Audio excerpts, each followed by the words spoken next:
Makan, lapar nggak lapar, kita butuh makan. Bahkan, makanan sudah jadi lebih dari sekedar kebutuhan dasar kita. Namun, apa jadinya jika dalam proses pembuatan makanan kita ternyata berkontribusi pada perubahan iklim dan mengancam keberlanjutan lingkungan hidup kita? Berangkat dari sebuah kabupaten kecil yang ada di Jawa Tengah, kita akan melihat bersama bagaimana bahan makanan kita diolah dan di saat yang sama pertanian berkontribusi pada perubahan iklim global. Pendapat saya ya sangat ini cuaca untuk musim ini sangat ekstrim sekali. Biasanya bulan-bulan Januari Desember itu banyak hujan, tapi ternyata kemarin malah jarang sekali turun hujan. Jadi pengaruhnya ke tanaman ya buruk. Banyak hama, ini ulat, kaper, itu ya biasanya dengan melakukan penyemprotan sudah cukup itu. Cuman tanahnya kemarin sempat kering, bengkak-bengkak, jadi ya untuk kesuburan tanah masih kurang. Yang punya sumur ya bisa nyedot air sendiri, yang nggak punya ya ada yang beli, ada yang dibiarkan nunggu turunnya hujan. Lantas bagaimana akademisi memandang hal tersebut? Pertanian itu sangat tergantung pada iklim. Maka ketika terjadi perubahan iklim, ya, misalkan curah hujannya bergeser waktunya, berpengaruh pada perilaku petani di dalam kegiatan berusaha tani. Misalkan seperti sekarang, ini bulan Januari akhir, ini harusnya kan masih banyak hujan. Kira-kira hujan ini akan terus bertahan atau nanti tiba-tiba berhenti? Itu kan kita nggak tahu ya. Berbicara mengenai kebijakan pemerintah, para petani masih menyoroti kebijakan mengenai pupuk bersubsidi. Kebijakan ya terutama pupuk itu.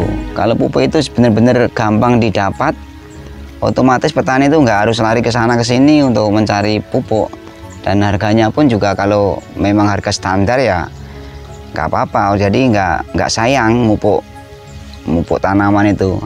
Tapi akhirnya kebijakan pemerintah kadang-kadang nggak diterapkan benar-benar di petani. Jadi petani itu kurang informasi. Saat ini tentunya untuk pupuk menjadi salah satu faktor juga yang mengalami permasalahan di masyarakat. Kalau kita melihat memang pemerintah sudah memberikan subsidi untuk pupuk bersubsidi, dalam hal ini NPK dan urea. Dan tentunya dengan harga yang terjangkau, petani juga senang karena dia bisa meminimalkan biaya produksinya. Tapi tentunya karena keterbatasan jumlahnya juga, mereka juga harus memenuhi kebutuhan pupuk itu dari pembelian pupuk non subsidi, yang tentunya harganya juga berlipat dibanding dengan pupuk subsidi. Pupuk itu di dunia pertanian ada dua macam, ya. Ada pupuk bersubsidi, ada non subsidi. Cuma sekarang problemnya adalah yang terkait dengan pupuk bersubsidi ini, dengan keluarnya Permentan nomor 10 tahun 2022, itu hanya dua macam pupuk yang dapat subsidi, yaitu urea dan NPK. Ya. Kemudian komoditasnya juga dibatasi, hanya 9 komoditas yang boleh menggunakan pupuk bersubsidi itu. Ya.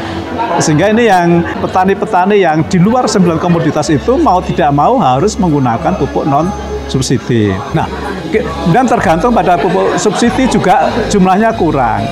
Dari data yang kita miliki, setiap tahun pemerintah itu mensubsidi sekitar 25 triliun ya untuk pupuk subsidi ini. Nah, 25 triliun itu hanya mampu untuk mensubsidi 9 juta ton ya.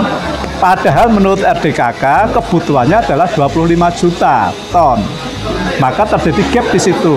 Jadi jangan hanya dua jenis saja yang disubsidi ya, tadi NPK sama urea. Mungkin pupuk organik itu bisa kembali dimasukkan di dalam komponen pupuk yang disubsidi. Realita mengenai ketergantungan para petani terhadap pupuk anorganik sudah terjadi di berbagai macam tempat. Disadari maupun tidak, pupuk menjadi salah satu komponen penyumbang emisi dari sektor pertanian. Jadi memang gini, ini dilematis ya, dilematis. Kan dunia pertanian itu juga nyumbang di gas rumah kaca itu ya, di GRK itu, sehingga mempengaruhi perubahan iklim. Maka harus cari upaya-upaya ya untuk mengurangi ketergantungan pada pupuk tersebut yang sebagai penyebab tadi adanya gas rumah kaca tadi, dengan mungkin pupuk organik gitu ya, itu lebih ramah lingkungan dibanding yang pupuk anorganik. Kami dari Dinas Pertanian, Dinas Ketahanan Pangan, Pertanian dan Perikanan Kabupaten Sragen berupaya untuk memberikan solusi, mencarikan jalan alternatif bagaimana petani itu bisa memenuhi kebutuhan pupuk sendiri, tidak tergantung menjadi pupuk yang beli, berarti membuat pupuk organik dari kotoran ternak kita yang ada di sana, yang ada di kelompok-kelompok tani, kemudian juga bisa mengolah pupuk dari limbah rumah tangga. Kemudian ada teknologi juga, sekarang ini ada teknologi biosaka. Yang ketiga tentunya terkait dengan iklim tentunya kami juga mendapatkan informasi juga dari BMKG yang setiap tahun kami terima. Ya, ini kami informasikan untuk antisipasi kerugian kepada masyarakat, kita informasikan kepada petani yang ada di masyarakat melalui balai-balai pertanian yang ada di setiap kecamatan. Kalau gitu ya pernah sih, dulu sini pernah ada penyuluhan dari Dinas Pertanian. Itu pernah dilakukan penyuluhan untuk ramah lingkungan, tapi hanya sesekali saja. Jadi petani itu udah berjalan dengan apa kebiasaan begitu. Jadi penyuluhannya nggak terus menerus. Jadi ada penyuluhan, ada, cuman nggak secara berkesinambungan atau terus menerus, nggak. Jadi cuman sesekali saja. Itu pun nggak semua petani bisa mendapatkan penyuluhan itu. Hanya orang-orang yang tahu informasi itu aja yang bisa datang. Dan yang ikuti pun nggak ngasih informasi ke teman-temannya gitu. Kalau saya kok ya Mbak ya, cenderung di mix ya. Mix antara organik dan anorganik gitu. Kalau saya cenderung gitu. Loh, kenapa?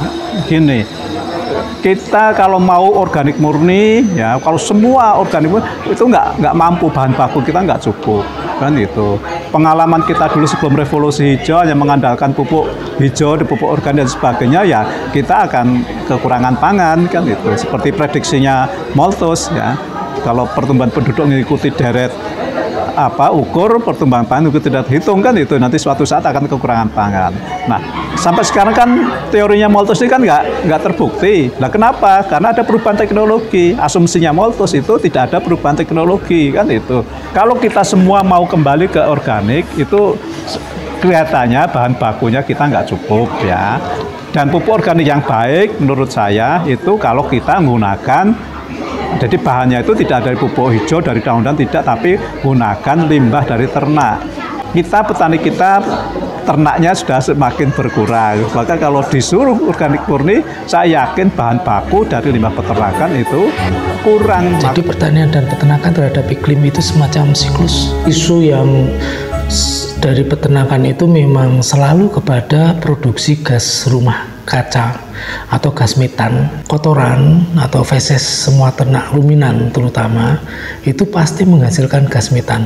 Nah, dan gas metan itulah yang menjadi sumber potensi terjadinya pembentukan gas rumah kaca ketika ada di udara. Banyak, satu diantaranya dengan perbaikan di pakan.